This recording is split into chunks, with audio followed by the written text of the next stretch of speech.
是美国2022年最大尺度的一部悬疑恐怖片。该剧由老友记女星科特妮·考克斯主演。女性得抑郁症的几率大概是男性的2倍，同时女性被恶魔附身的几率也是男性的2倍。全程悬疑恐怖，剧情丝毫不拖泥带水，它绝对不输于梦魇绝症。一家人准备去郊区玩耍，男主叫罗伯特，在他回头跟孩子说话时，突然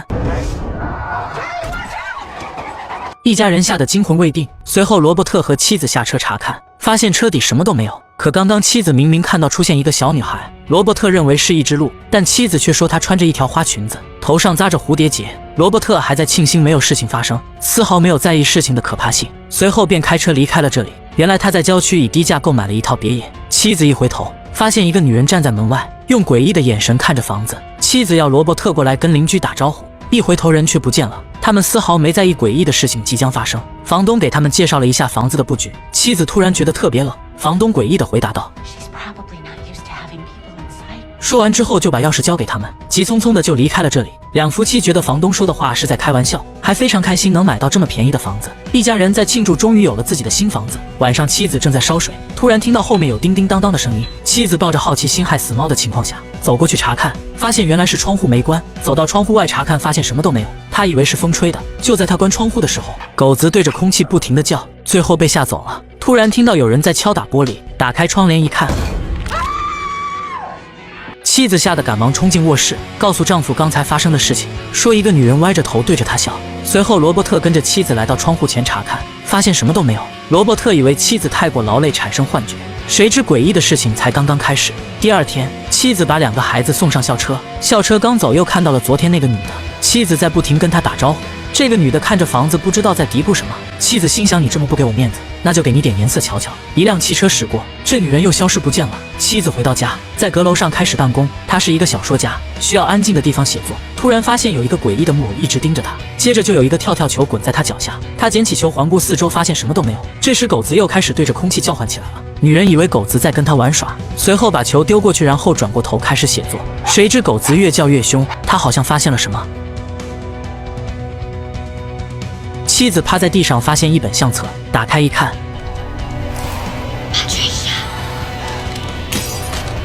这个女人从床底下捡到一本相册，打开一看，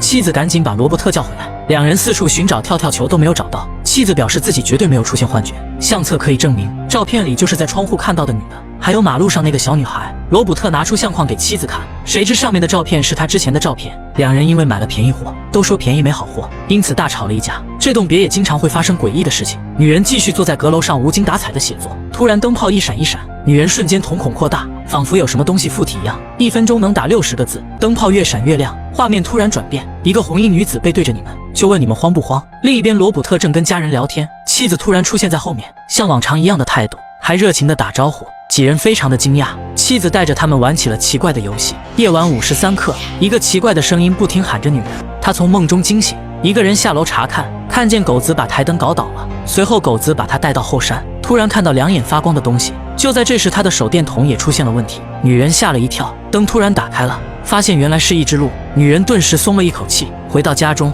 女人准备喝一口水睡觉，回头想想昨晚在窗户口看到的女人，于是鼓起勇气再次打开窗帘。这下女人终于放心了，相信自己产生了幻觉，然后转身回去睡觉。突然一个女人出现在她背后，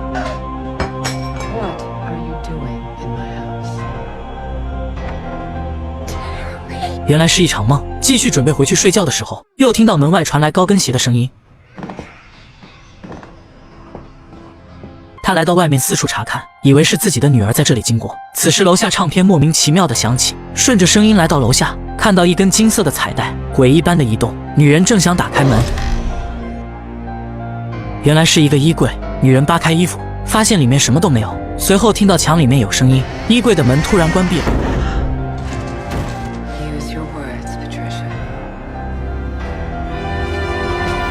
注意看，这个书柜正在诡异的移动。女儿赶紧下来查看，原来是莫妮卡搞的鬼，真是可以算得上一个女汉子。莫妮卡自从在衣柜见到不干净的东西，决定用柜子把它挡住。罗伯特一直觉得她疑神疑鬼，神志不清醒。莫妮卡再也受不了了，觉得老公就是一个大傻子。两人在疯狂的争吵。话音刚落，那扇门就开启自动化门，一家三口吓得缩成一团。随着诡异的气氛，门慢慢打开了。出来的是他的熊孩子小胖，一家三口总算松了一口气。小胖来到丛林，带上 VR 开始玩游戏。前面出现一个 NPC 女孩，开始一场丛林探险，一路跟着女孩的指引。小胖从白天玩到了黑夜，女孩突然不见了，小胖吓得赶紧摘下眼镜。右上方出现一个诡异的小屋，放着诡异的音乐。莫妮卡夫妻见小胖失踪了，急忙拿上手电筒出去寻找。一开门，小胖吓得神志不清，烤箱里面传出一阵诡异的声音，原来是莫妮卡烤的面包熟了。另一边，邻居家的小美找到莫妮卡女儿，准备带她一起回家。小美问他们家最近还好吗？女孩回答说，除了她妈妈不正常，其他人都挺好的。小美说，那是正常操作，你们习惯就好。到家之后，女孩准备下车，小美却给了她一条项链，说你以后随时戴在脖子上。女孩本想拒绝，小美一声怒吼，女孩赶紧接下项链。下车之后，女孩显然不相信这个。莫妮卡继续在楼上写文案，拿出她的黑科技玩了一会，出现一个国际手势，转过身开始思考灵感时，电脑像中毒一样开始自动打字，上面都是写着去地下室看看，而且旁边的黑科技也出现了地图，突然消失不见。莫妮卡一脸懵逼，紧接着鼓起勇气来到衣柜，摸索着衣柜内的墙纸，把所有的墙纸都撕了。透过缝隙，原来里面真有一个通道，扛着斧子就往衣柜里走。她不只是女汉子，而且还霸气十足，几下就把衣柜凿出一个洞口，探出头进去查看，发现里面结满了蜘蛛网，拿着手电筒，扛着斧子，单枪匹马地走了进去。里面传来一丝丝诡异的声音，走到地下室查看。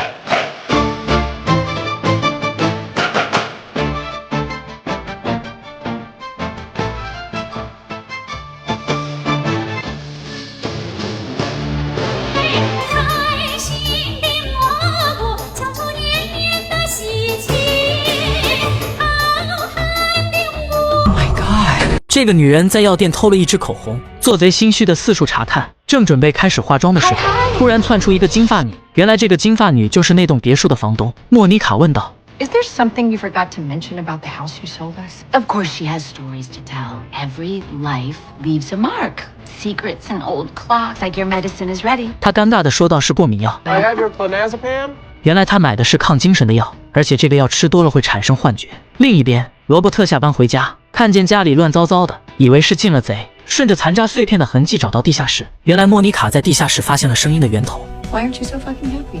罗伯特说我知道是你破坏了我的演讲。莫妮卡却说她什么都不记得了。 Of doing that. You have to believe me. Why would I do that? 罗伯特问他这是一个什么地方，莫妮卡回答道，这里是一个私人唱吧，里面还有自动唱片机。他们在回忆两人恋爱的时候，莫妮卡抱着老公说 Fucking normal.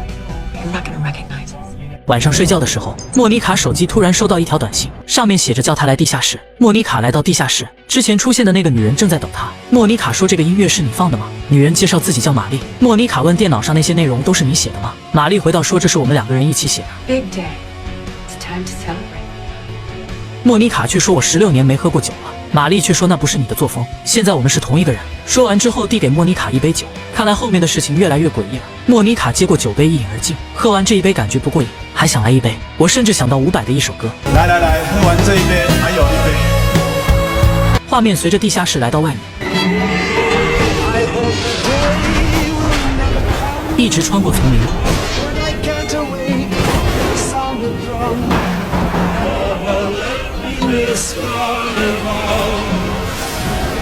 地上竟是那个小女孩的骷髅头。这个女人正在吃糖，突然掉了一粒，趴在地上准备捡，里面全是垃圾蜘蛛网。这样的东西你们敢吃吗？偏偏她就觉得不干不净，吃了没病，捡起来就往嘴里放。吃完糖，感觉地底下有异响。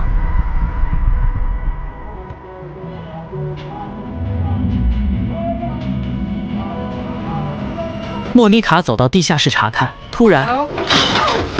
原来是罗伯特蹦出来，吓得莫妮卡一大跳。罗伯特突然说要不要来一杯，莫妮卡觉得这个场景似乎在哪里见过。随后罗伯特拿出一个老式的投影机出来，里面可能有黑暗秘密，还有带颜色的电影，想想就有点小激动。谁知罗伯特又推来一个婴儿车，上面坐着一个诡异的娃娃。大家有没有注意，这个娃娃之前出现在阁楼里，现在又跑到地下室。莫妮卡说不要拿着东西在我梦里出现，罗伯特就开始吓唬他。莫妮卡说我不想陪你这个疯子玩，说完就跑了出去。罗伯特在地下室捣鼓那个破旧的投影机，刚刚启动，感觉很兴奋，以为有什么东西可以看，谁知下一秒就出现问题了。这时罗伯特的电话响起，莫妮卡说：“你那个傻胖子在学校看有颜色的书被抓了。”莫妮卡要罗伯特去接胖子。谁知罗伯特一听到这个消息，立马激动的不行。接到儿子，罗伯特没有质问胖子为什么要做这种事，而是露出邪恶的微笑，翻开胖子的书包，拿出里面的杂志，问胖子：“这本杂志我都没有看过，你从哪里弄来的？”胖子说：“前段时间他在树林里玩，树林里有一个诡异的小木屋，他经常去那里看杂志，而且还有各式各样的。”罗伯特一听这个特别来劲，并且表示要胖子带他去体验体验。罗伯特丝毫没有察觉事情的诡异。夜晚，狗子感觉很害怕，窗户再次诡异的打开了。莫妮卡正在洗澡，突然浴缸的水变红了，画面变成了玛丽，她站在镜子面前，表情感觉很痛苦。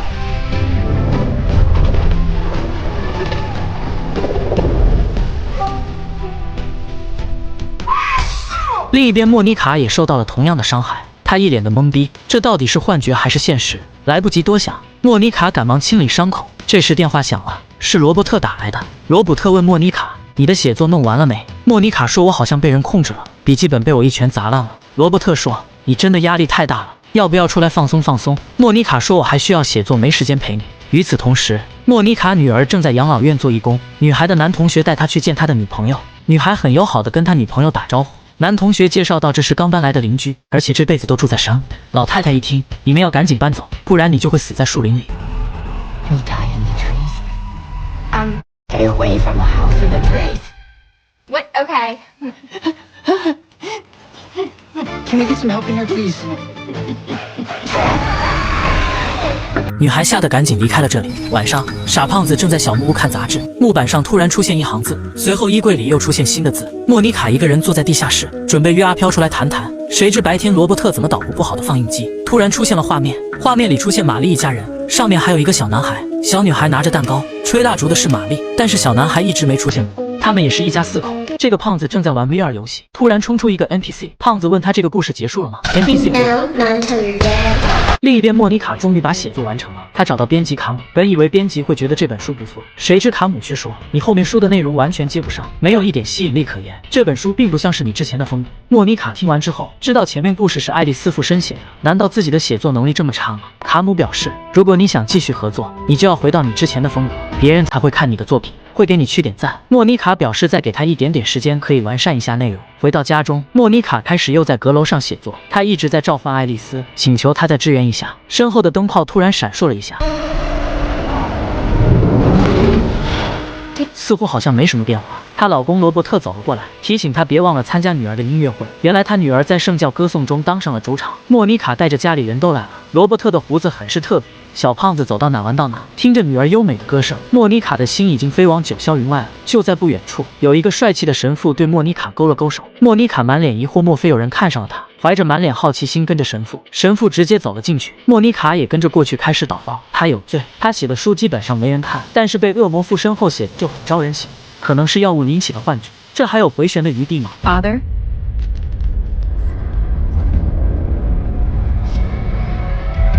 Father?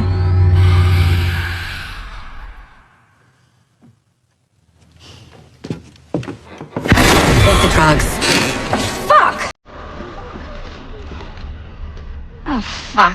莫妮卡感觉很尴尬，准备离开这里。这时隔壁邻居小美也追了出来。小美说，关于2家房子之间的围栏出现了问题，她要是掉下来，怕有人会受伤，需要出点费用维修一下。莫妮卡表示自己没有钱。这时帅气的罗伯特站在门口说了一句让我明白，他以前是一个很好的木工，这件事交给我帮你买，重点是我要给你建一个史上最好的围栏，这样就省去了一笔费用。虽然说他是一个很好的木工，但不出意外的情况下，意外出现了。A little bit of woodwork. Oh, God. Shit, are you okay? Oh, my God. Yeah, I just gotta build a little tourniquet here. I'll call you back. 晚上，莫妮卡家窗户又开着，莫妮卡正在洗漱，突然听到一阵响声，吓得赶紧趴在地上，感觉浴缸里面有什么东西。莫妮卡刚下楼，就听到邻居小美在跟女儿神神叨叨。听说小美会通灵，准备邀请她上去做主，让爱丽丝出来谈谈。小美说：“你这是在玩火吗？让我召唤恶魔。”说完就想离开。莫妮卡说：“是你不行，还是你不愿意？”小美这个暴脾气，竟然说我不行。只见小美手里拿着特制的项链，试着开始呼喊，哪成想一试就灵。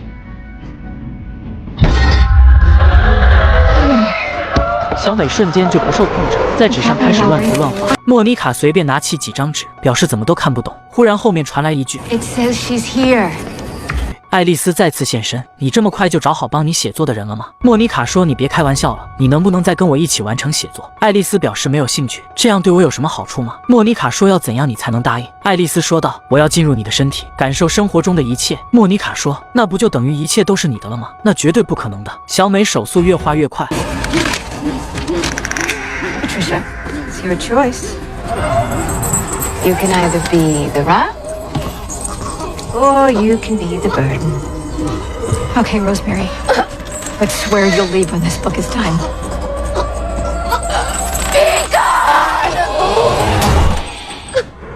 一回头，爱丽丝竟然不见了。莫妮卡还在责怪小美：“你就不能多等1秒钟吗？”小美告诉她：“她不叫爱丽丝，这栋房子被诅咒了，你们赶紧搬走吧，这里太可怕了。”说完就赶紧离开了这里。另一边，小胖子又在树林玩 VR， 跟随着 NPC 一路小跑。他看见地下的物品，或许是任务完成。Suck it, doubters! Now is the game over? What game? Aren't you an NPC? Uneasy. I used to live here.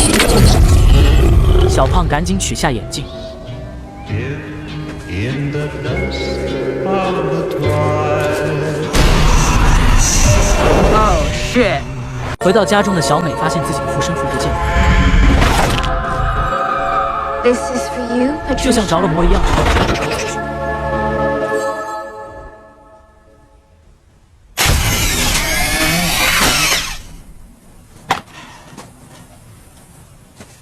Oh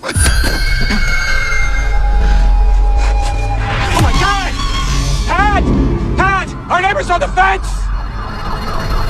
一家4口在郊区低价购买了一套别墅，但从他们搬进这栋房子开始，事情就变得奇怪起来。这栋老房子很久都没人居住，阴森恐怖。莫妮卡总觉得自己看到了什么可怕的东西。晚上喝水，听到有人敲玻璃。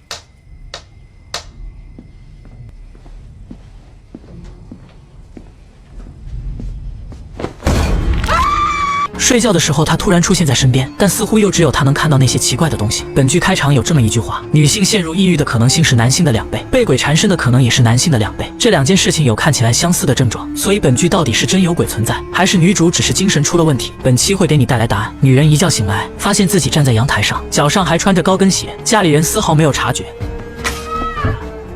莫妮卡竟然毫发无损，拖着铁锹就走向后院，挖了一个坑，把一些没用的东西丢了进去。一旁的狗子疯狂乱叫，莫妮卡试图让它安静一下。不出意外的话，狗子也被丢了进去，刚准备埋了，被他儿子发现了。莫妮卡要儿子保密，意外又出现了。Dad! I'll kill Roxy. He's burying her in the backyard. 准备把儿子埋了，下一秒女儿又来了。 Fucking snapped, you crazy bitch! 接着老公走过来。莫妮卡被狗子舔醒，刚刚一切都是一场梦，这一定是爱丽丝作怪，对着空气大吼一声， You do not fuck with someone's 愤怒地走向门口。儿子突然从书包里掏出一个骨头盖，莫妮卡脸色瞬间变了，一把抢过去说：“罗伯特一脸懵逼，这到底是什么情况？下一秒他就恢复了正常。莫妮卡已经意识到爱丽丝已经快吞噬掉了他的意志。小美的灵魂在阁楼召唤莫妮卡，指了指抽屉，似乎好像有什么东西。打开一看，原来是小美的项链。一个转身，爱丽丝出现，莫妮卡警告她不要再胡作非为。莫妮卡赶紧跑到驱魔师杰克那里，告诉他一切发生的事情。他说自己被恶魔丢在窗外，还有他的邻居死在我们家围栏上，然后他的项链竟然出现在我抽屉里。杰克告诉莫妮卡，这个小问题我能帮你解决，但是你必须通过罗马教廷的批准，大概时间要等1年。第二个办法就是恶魔需要宿主，可以摧毁宿主。莫妮卡瞬间明白了，原来他就是宿主，只有自杀才能让他消失。莫妮卡觉得这个办法不可靠，她跟杰克分析，也许爱丽丝只是写完那本书，她就会离开我的身体。杰克立马否定她的想法，你千万不能跟恶魔讨价还价，一旦与恶魔进行交易，恶魔会彻底占有你的身体。还有最后一个办法。紧接着杰克拿上装备开始驱魔，谁知这个恶魔气场太强，下一秒莫妮卡回到阁楼，准备把爱丽丝控制完成的小说删除，或许这样爱丽丝就会消失。刚删除的作品下一秒又自动恢复了，一转头，爱丽丝就在她身后。就在这时，卡姆视频电话打来，对方要求他尽快完成作品。通话结束，爱丽丝已经不见了。另一边，罗伯特已经知道莫妮卡精神有问题，找到他当时的心理医生，但医生却告诉罗伯特，莫妮卡在1个月前就取消了治疗，那个时候就觉得她精神有问题，建议他回来继续治疗。回想起早上莫妮卡的异常，罗伯特终于意识到了妻子严重性，飞速开车回家。此时妻子正在和爱丽丝谈判，质问爱丽丝为什么选择她当宿主。接着录像机开始飞速运转，墙上开始播放爱丽丝的生活，她忙碌得像个保姆，而丈夫孩子毫不在意她的感受。情绪失控的爱丽丝抄起斧子，最后的镜头，爱丽丝正在擦拭满地的血迹。原来莫妮卡的遭遇跟爱丽丝是一样的，一直不被家里人认可。爱丽丝想要莫妮卡跟她一样除掉家里人，与她一起摆脱家人束缚，做一个独立的女性。莫妮卡说了一句：“我绝对不会伤害自己家人。”愤怒地说了3个字。爱丽丝瞬间脸色一变。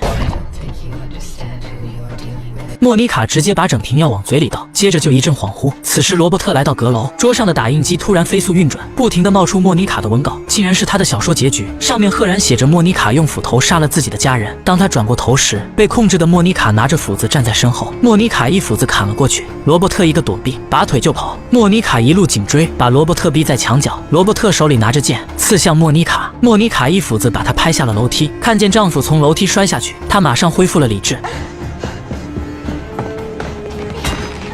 这时女儿走了过来，莫妮卡赶紧解释，这下又被恶魔附身了，捡起地下的斧子准备砍向女儿。女儿紧张的大喊一声，莫妮卡直接晕倒在地。等她再次醒来，发现双手双脚已经被绑着了，她立刻咆哮着解释她没病，但已经没人听她解释了。女儿哭着在入院通知上签字，一转头。